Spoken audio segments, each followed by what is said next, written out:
அமமுக பொதுச் செயலாளர் டிடிவி தினகரனை நான் சந்தித்து பேசினேன் என்றும் அவருடன் என்ன பேசினேன் என்பது குறித்தும் தமிழக பாஜக முன்னாள் தலைவர் அண்ணாமலை விளக்கியுள்ளார்.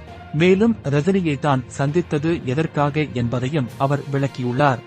நடிகர் ரஜினிகாந்த் என்னுடைய தலைவர் மற்றும் எனது குரு என்று தமிழக பாஜகவின் முன்னாள் தலைவர் அண்ணாமலை தெரிவித்துள்ளார். ரஜினிகாந்தை ஒவ்வொரு மாதமும் சந்தித்து வருவதாக கூறிய அண்ணாமலை, இந்த சந்திப்பு அரசியல் ரீதியிலானது அல்ல என்றும் வெறும் நட்பு ரீதியிலானது என்றும் தெரிவித்துள்ளார். தமிழ்நாடு முழுவதும் ஓரணியில் தமிழ்நாடு தீர்மான விளக்க பொதுக் கூட்டங்களை நடத்த திமுக தலைவரும் தமிழக முதலமைச்சருமான மு. ஸ்டாலின் உத்தரவிட்டிருந்த நிலையில் பெரும்பாலான மாவட்ட செயலாளர்கள் அதனை மிக பிரம்மாண்டமாக நடத்தி மாஸ் காட்டினர்.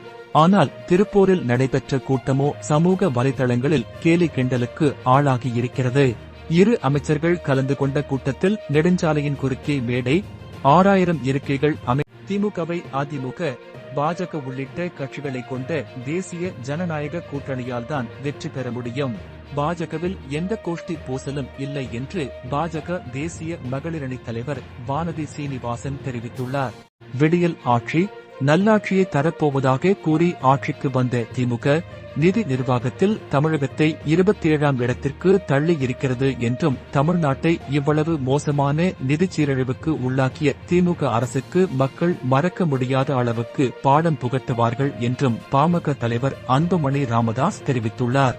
திமுக காங்கிரஸ் கூட்டணியில் விரிசல் வந்துவிட்டது என்றும் 117 தொகுதிகளை காங்கிரஸ் கட்சி கேட்கிறது என்றும் எடப்பாடி பழனிசாமி கூறியுள்ளார். நீலகிரி குன்னூரில் இன்று மக்களை சந்தித்த எடப்பாடி இவ்வாறு பேசினார். மேலும் அதிமுக அலுவலகம் டெல்லியில் இருக்கிறது என்று கனிமொழி கூறியதற்கும் எடப்பாடி பழனிசாமி பதில் கூறினார். விரைவில் தமிழகத்தில் தேர்தல் வரவுள்ள நிலையில் அரசியல் கட்சிகள் துரிதமாகி வருகின்றன.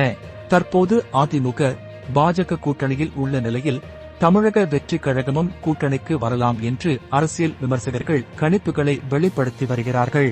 இந்நிலையில் பாஜகவின் கூட்டணி பிளான் என்னவாக இருக்கும் என்பது குறித்து பத்திரிகையாளர் பாண்டியன் தன்னுடைய கருத்துக்களை பேட்டி ஒன்றில் தெரிவித்துள்ளார்.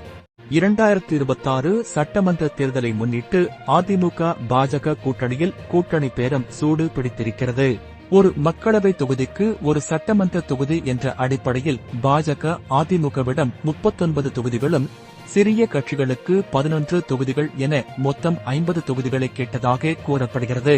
ஆனால் 25 தொகுதிகள் மட்டுமே ஒதுக்கப்படும் என எடப்பாடி பழனிசாமி திட்டவட்டமாக சொல்லியதாக புரட்சி தமிழகம் கட்சி தலைவர் ஏர்போர்ட் மூர்த்தி மீது டிஜிபி அலுவலகம் முன்பு விசிகவினர் தாக்குதல் நடத்தினர். அப்போது பதிலுக்கு ஏர்போர்ட் மூர்த்தியும் பதில் தாக்குதல் நடத்தியதாக கூறப்படுகிறது. இது தொடர்பாக விசிகவினர் கொடுத்த புகாரின் பேரில் ஏர்போர்ட் மூர்த்தி கைது செய்யப்பட்டு சிறையில் அடைக்கப்பட்டுள்ளார். இந்த நிலையில் ஏர்போர்ட் மூர்த்தி மீது குண்டர் சட்டம் பாய்ந்துள்ளது.